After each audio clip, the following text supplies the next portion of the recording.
שמעון פרס,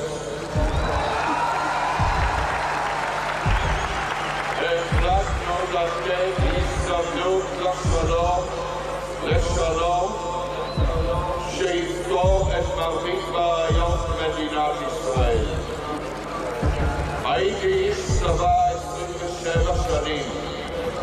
נלחמתי כל עוד לא היה סיכוי לשלום.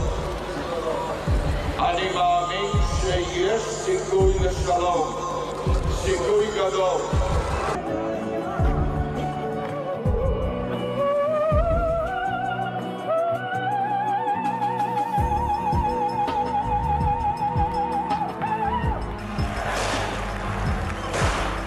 Three shots from behind. The Israeli Prime Minister Yitzhak Rabin, the architect of the Middle East.